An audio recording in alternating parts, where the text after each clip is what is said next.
Familiar character trends, character archetypes, and tropes are not inherently a bad thing. Most fantasy fans, in some fashion, have engaged with or listened to conversations dissecting the difference between said trends, tropes, and character archetypes versus cliches. And oftentimes, the identifiers for cliches are when it feels as though the thing that is being utilized is very shallow and more so comes across like an attempt to fulfill a marketing tactic as opposed to utilizing something for the sake of thematic elements, having interesting introspection, and being able to subvert expectations, among other things. Oftentimes as well, you can look back at various different decades of fantasy, or maybe even a smaller increment of time, and identify what was popular at that time by some kind of unifying trend or trope. For example, older fantasy is very well known to have things that feel like Dragon Rider fantasy or feels Tolkien-esque in some fashion. You also have an era that is a lot more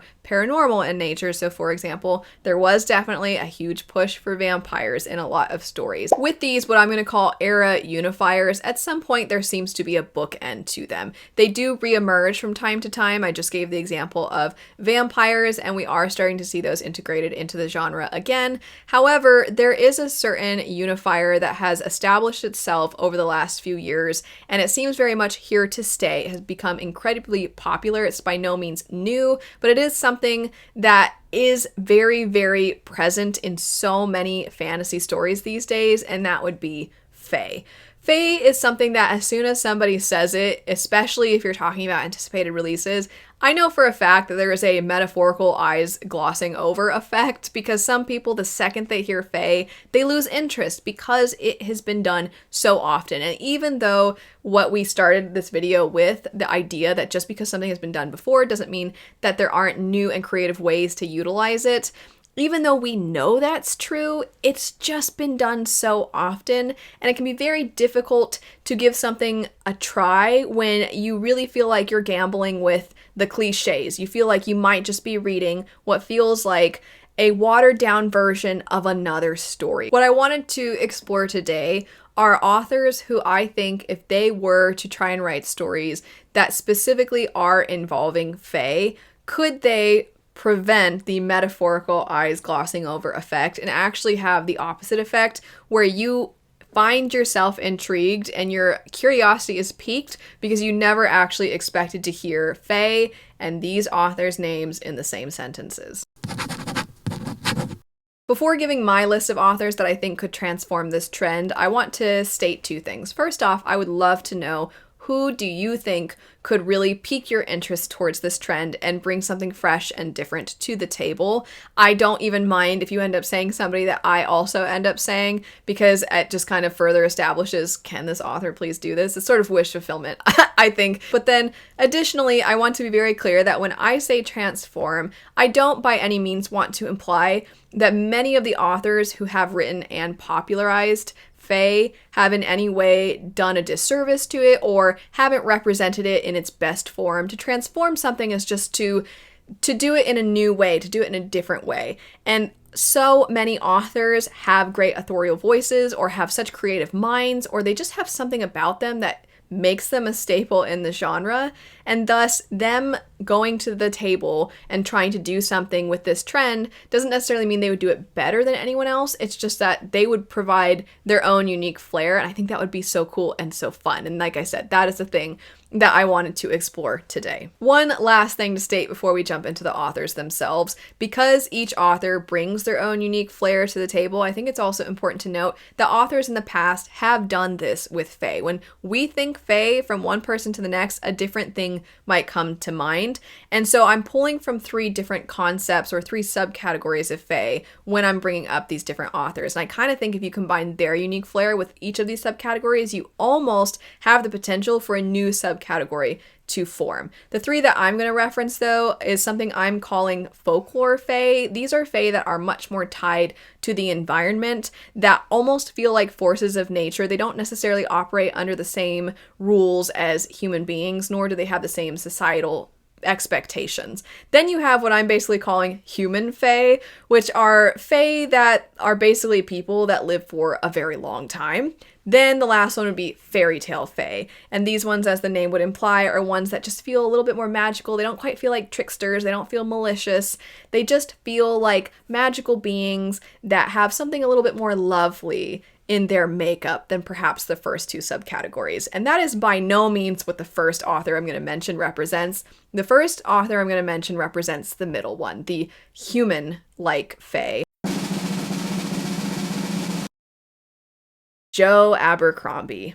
Imagine Joe Abercrombie writing a fae story. I think for anybody that hears fae in a synopsis and typically finds themselves going, I don't know, another fae story, but if you heard by Joe Abercrombie, I think a lot of us would have a heads turning kind of moment of, wait, what? He's writing a fae story? Well, what's that even gonna look like? And that is why I felt like he was the perfect author to start with. Why I think his style would go really well with the more human-like fae is because Joe Abercrombie just knows how to tap into our filthiest, darkest, worst moments as human beings. Now imagine that, but with the power structures that come with beings that have magic and the ability to live for a very long time. And I think he could do incredible things with that. He already really challenges power structures in his stories and does a great job of reflecting on how society functions, how it mistreats people who don't have as much wealth or privilege, and then how it uplifts individuals who do.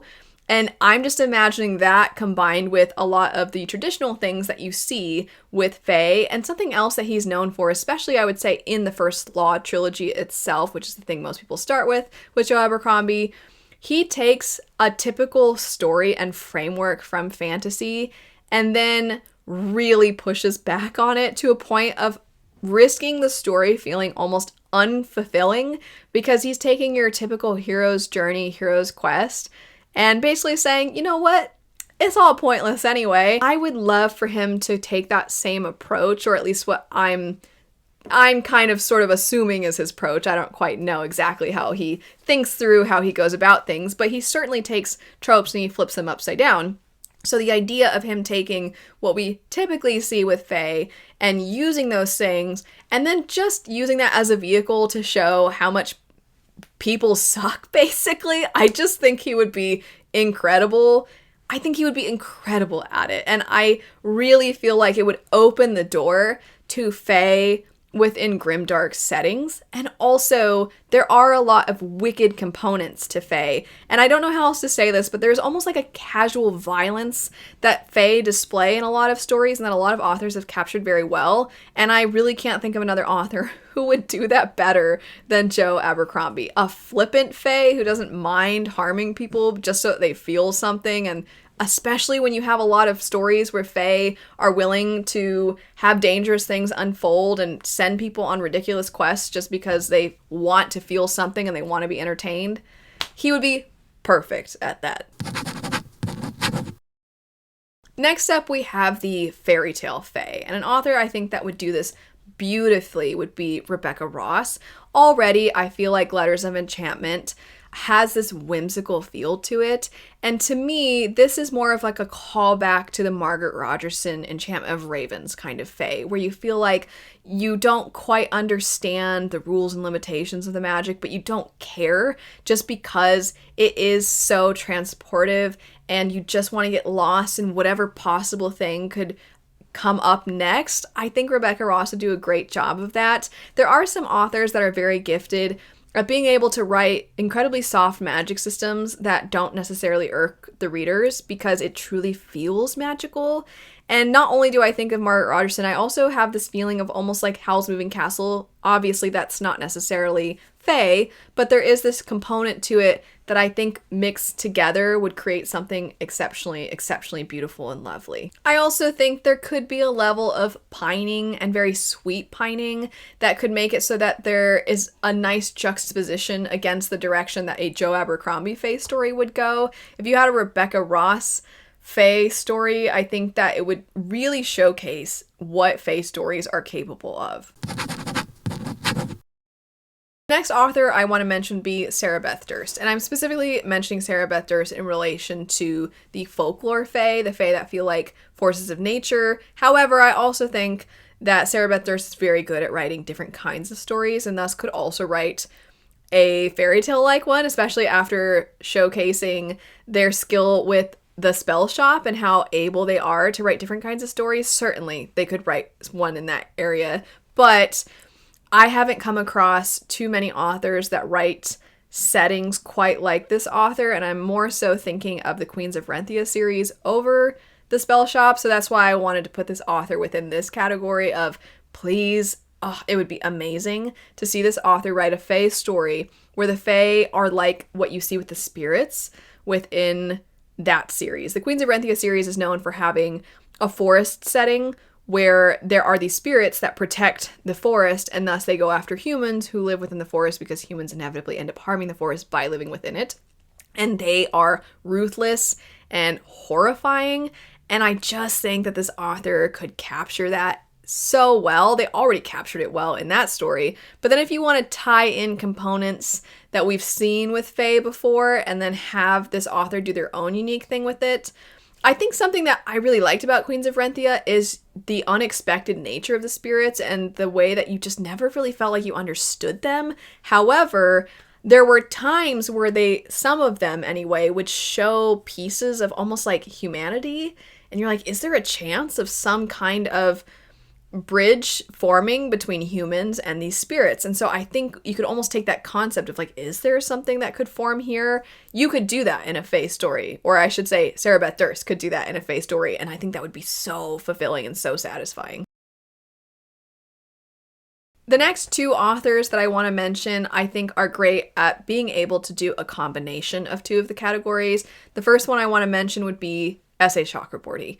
I would want S.A. Chakraborty to write a fae story, and I would want it to be a combination of the first two I mentioned, the folklore fae and the human fae. Already, this author has shown what they're capable of when it comes to writing stories where characters live for an exceptionally long time, which does mean that I think with this author, you're likely going to get much more lore. So you're going to have a very settings and world building rich story, which I think a lot of us love within our fantasy anyway. And then also, fae feels so familiar, but I think that this author would write it in a way where the setting would feel different from what you've seen before. It wouldn't be the same sorts of fae settings you get over and over and over again in any of the three categories. Take your pick, doesn't matter. We tend to have a certain thing that comes to mind when we think of fae worlds. I think this author could capture it very differently. I also think that as an example of characters that live for a really long time, and you see that playing out in works they've already written, it also has an impact on how those characters end up having this hatred that can develop over time. Fae in a lot of stories have these absurd grudges, but a lot of times you just kind of get told about it because you're seeing it through the lens of a human character. And when you're seeing it through the lens of a human character, you just kind of hear about it and you accept it. But I think that they could tap into that almost tangible hatred and grudge that these characters could have either for another individual or for an entire group. And you could see one group hating another group, and you are diving into the history and why there's so much nuance in this hatred, but also with some of the familiar frameworks that we get from fae. It would just, like I said, world building rich story. It would be absolutely incredible. And then I also think that Jen Williams could write especially a mix of folklore and human-like fae, because this author can write the weirdest of things. They can write the most out there sci fantasy story that you could ever imagine, which is what they did with the Winnowing Flame trilogy.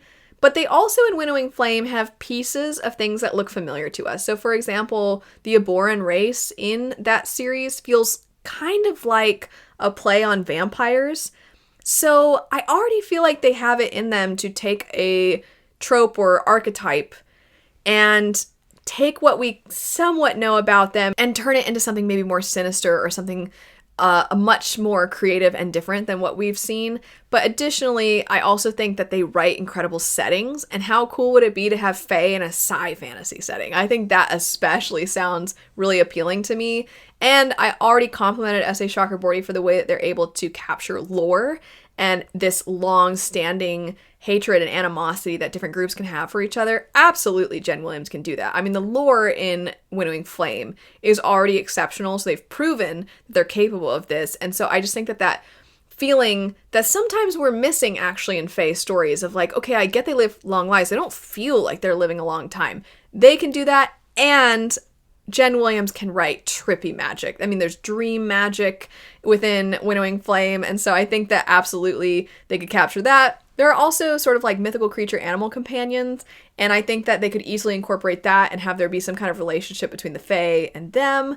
It would be great. Ugh, I really want this to happen. I mean, I want all this to happen. I want all these writers to write something with this sort of setup. Like I said, this is just major wish fulfillment. But those are the authors that come to mind the most when I think of who could represent these different kinds of Fae stories, but also do something so unique and so different that it would force us, even the ones that are the most resistant to picking up Fae stories, I think you would have to sort of bend the rule for yourself and be like, well, I mean, if that author's doing it, I gotta see what it's gonna be like. And as I said at the beginning, I would love to know which writers do you think could really transform this trend and make it into something that might freshen it up a little bit. But anyway, thanks so much for watching. I hope you have a great rest of your day, and I'll see you later. Bye.